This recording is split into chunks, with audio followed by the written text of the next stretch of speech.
A paz de Deus com todos os nossos irmãos em Cristo Jesus. Mais uma vez estamos aqui no canal para gravarmos mais um vídeo para nosso crescimento espiritual. Hoje vou gravar um vídeo sobre um assunto bastante polêmico, difundindo entre os cristãos. O tema de hoje será mesmo que o arrebatamento secreto é real? Será que confere o arrebatamento secreto uma análise profunda da Sagrada Escritura? Então nós vamos examinar hoje este assunto à luz das Escrituras Sagradas. O que as Escrituras nos deixa claro para nós sobre esse assunto. Se verdadeiramente existe um arrebatamento secreto. Existe uma linha de pensamento chamada pré-milenista histórico. Segundo eles, vai ter dois, O Senhor Cristo vai vir duas vezes. Um para a igreja e outro para Israel, para estabelecer o reino milenar. Mas eu, como sou da linha pós-milenista, não conseguimos enxergar nas Escrituras Sagradas duas vindas de Cristo, três vindas, uma para a igreja, outra para Israel e outra para o juízo. Eu fui pré-milenista histórica bastante tempo, quando pertenci à Igreja Assembleia de Deus. Só que quando comecei a examinar com honestidade, uma análise exegético dentro das Escrituras Sagradas, eu comecei a descrer, porque achei muita contradição na defesa dessa linha. E outra coisa, eles interpretam ali o texto de Daniel, capítulo 9, do verso 24 ao 27, dizendo-se o seguinte, que nas 70 semanas de Daniel, a última semana, ela é separada e ela é jogada para o final. Então, segundo esta linha, eles dizem que a igreja não passará pela grande tribulação, que a última semana marcará com a grande tribulação. E outro problema que temos, que eles interpretam a grande tribulação como sendo o juízo de Deus, as pragas da ira de Deus. E quando nós vemos o que significa a grande tribulação, aí está relacionado ao tempo do anticristo, ao seu reinado. Então vamos ler aqui um texto que, segundo eles, fala do arrebatamento secreto. É Mateus 24 e 40 e 41. Diz assim: então, estando os dois no campo, será levado um e deixado o outro. E estando duas moendo no moinho, será levado uma e deixado a outra. Irmão, um texto, para nós entender ele, nós temos que examinar o contexto, né? O contexto que vem antes ou vem depois. Agora, aqui está dizendo que será, estando dois do campo, será levado um e deixado outro. Estando duas moendo no moinho, será levado um e deixado outro. Agora vamos ler, porque nós lemos um texto, agora vamos ler os textos imediatos, que são os textos que vêm antes. Agora vamos ler aqui agora Mateus 24 e 37. Olha como é que diz. E como foi nos dias de Noé, assim será também a vinda do Filho do Homem. Porquanto, assim como nos dias anteriores ao dilúvio, comiam, casavam-se, davam-se em casamento, até o dia em que Noé entrou na arca, e não a perceberam, até que veio o dilúvio e os levou a todos. Assim será também a vinda do Filho do Homem. Então, assim será também o dia da vinda do Filho do Homem. Então, irmão, esse texto de Mateus 24 e 40 e 41, quem explica esse texto é o texto de Mateus 24, 37 ao 39. Aqui o texto vai explicar para nós o que significa estando dois moendo no moinho, um será levado e outro será deixado. E aqui está falando do dilúvio, né? Do dilúvio. Uns serão deixados para trás e outros vão ser levados. Qual vão ser deixados para trás, irmão? Os perdidos, que está falando daqueles que não entraram dentro da arca. O juízo de Deus veio e levou a todos. Quer dizer, foram destruídos, foram exterminados. Os que não ficaram dentro da arca. Os que foram levados foram os que permaneceram dentro da arca junto com Noé. Esses são os salvos. Então, irmãos, aqui não está falando de arrebatamento secreto. É um espantalho.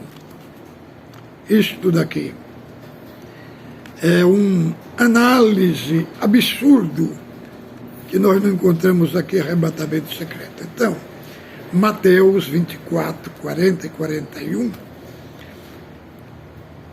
a interpretação dele está em Mateus, capítulo 24, do 37 e ao 39, que explica para nós o que significa um será deixado e outro. Um será deixado e outros serão levados, que estava falando do dilúvio.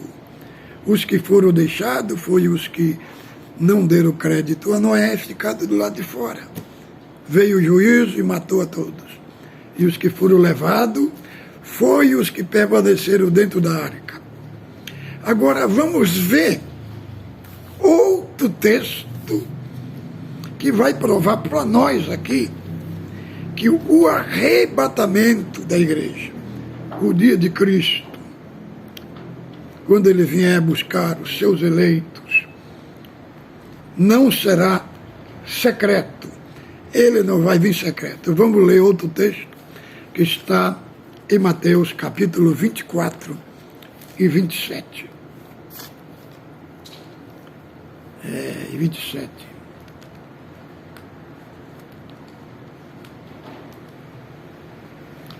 Primeiro, vamos ler 27 até o 29, né?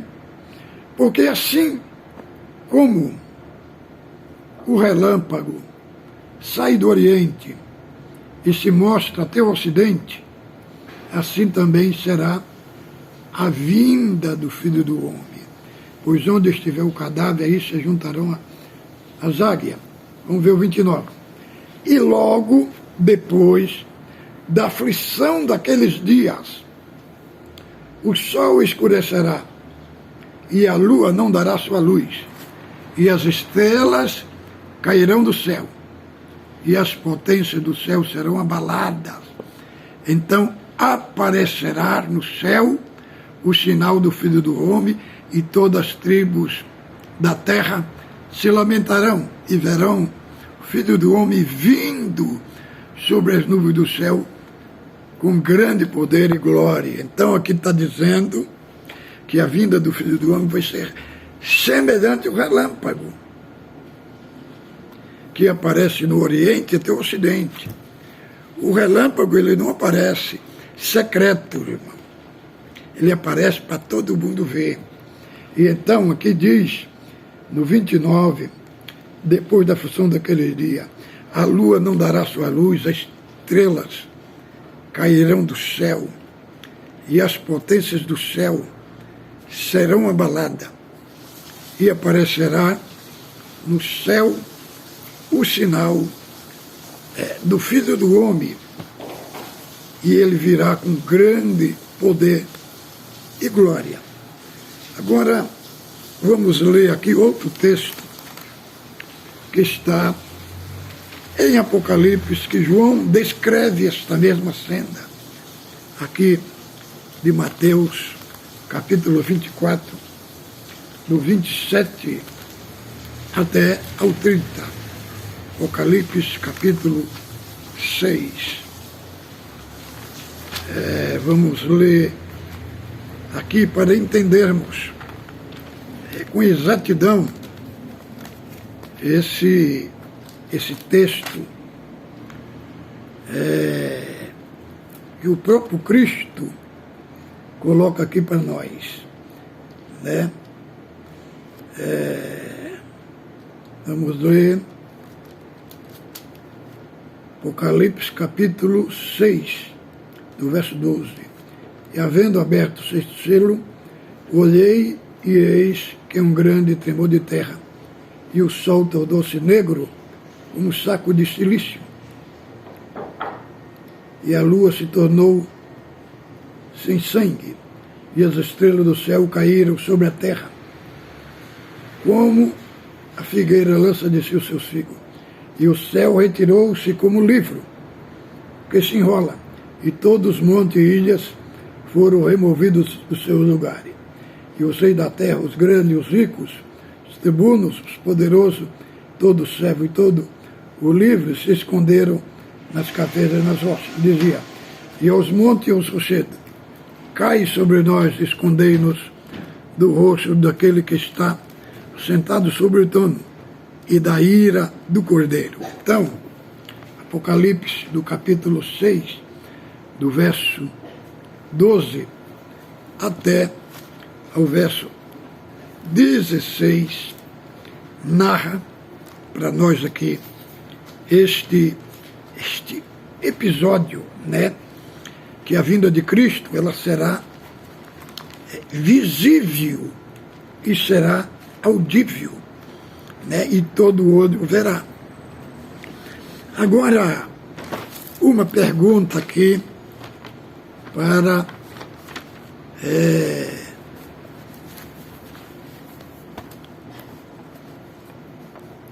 os pré-tribulacionistas, porque os que defendem esse arrebatamento secreto. 1 Coríntios, capítulo 15, do verso 51 e 52. A Bíblia afirma que o arrebatamento,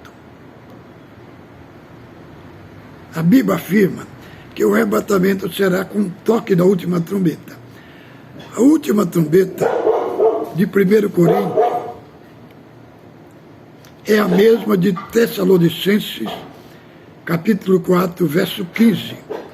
Se a Bíblia diz que o arrebatamento é mediante o toque da última trombeta. E você diz e afirma que o arrebatamento é antes da grande tribulação, então você tem que mostrar na Bíblia onde a última trombeta toca antes da grande tribulação, porque o arrebatamento é mediante o toque da última trombeta. Agora, a segunda pergunta. 1 Tessalonicenses, capítulo 4, a Bíblia diz que o arrebatamento é depois da primeira ressurreição. Não confunda primeiras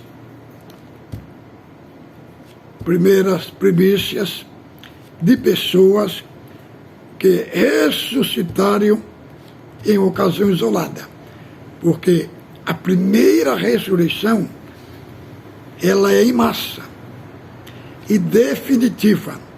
O cristão vai ressuscitar, não vai morrer nunca mais, diferente do que aconteceu, por exemplo, com Lázaro, que ressuscitou, posteriormente morreu. Se a Bíblia diz que o arrebatamento é posteriormente, se a Bíblia diz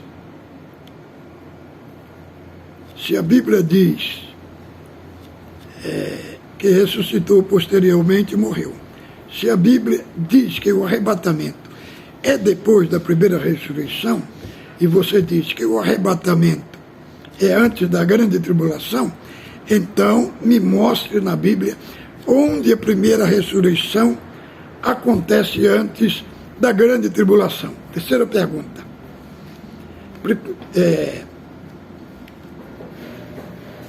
Segundo Tessalonicenses, capítulo 1, verso 4, a Bíblia diz que a nossa reunião com Cristo é na vinda de Cristo. E a vinda de Cristo é depois da manifestação do anticristo. Mas você diz que a igreja não vai ser arrebatada antes da grande tribulação. Então você tem que me mostrar na Bíblia onde o anticristo se manifesta antes da grande tribulação. Porque a nossa reunião com ele é depois da manifestação do anticristo. Mas você pode dizer assim, mas a Bíblia diz, nesse contexto, um tem que ser tirado para que o anticristo se manifeste. Será que esse um, a igreja seria contraditória? Paulo dizia assim, olha, o arrebatamento da igreja é depois da manifestação do anticristo. Mas para o anticristo manifestar, é necessário que a igreja seja arrebatada. É contraditório. Agora, a quarta pergunta. Você diz que Jesus pode voltar a qualquer momento para arrebatar a igreja. Mas Jesus disse, Marcos 13, do contexto 29, ele só retorna depois do cumprimento de todos os sinais. Pode ser um dia depois, um ano depois, 10 anos depois, mas não sabemos o dia e a hora.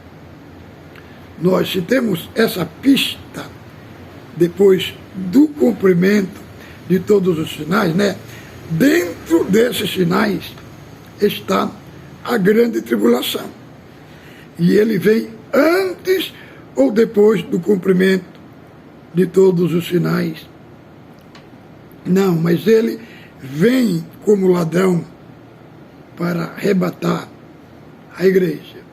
A Bíblia diz em 1 Tessalonicenses, capítulo 5, verso 4, que ele vem como ladrão para aqueles que estão em treva.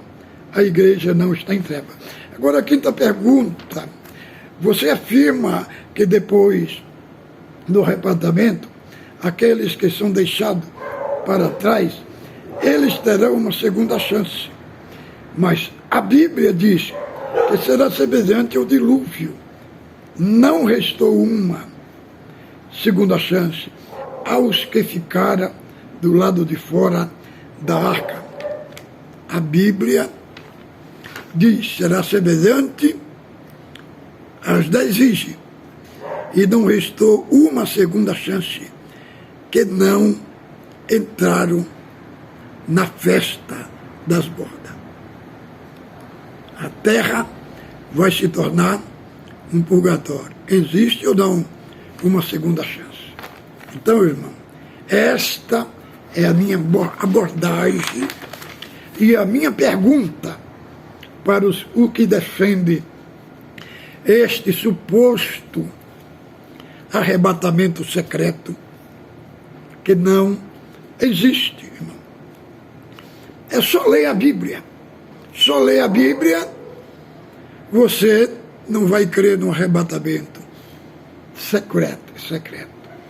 Então, irmão, o tema de hoje é o seguinte: será que o arrebatamento secreto, ele existe? Você passando no nosso canal, não esqueça de se inscrever, fazer seus comentários, colocar sua opinião, né, o que você entendeu, o que você não entendeu, e deixe também as suas perguntas aí abaixo nos comentários. Não esqueça de dar o seu like aí do lado, porque a plataforma do YouTube entende que quando se dá um like é porque a pessoa assistiu e gostou, e o YouTube vai indicar para outras pessoas também assistirem. Fique com Deus, a paz e graça de nosso Senhor Jesus Cristo seja com todos nossos queridos irmãos.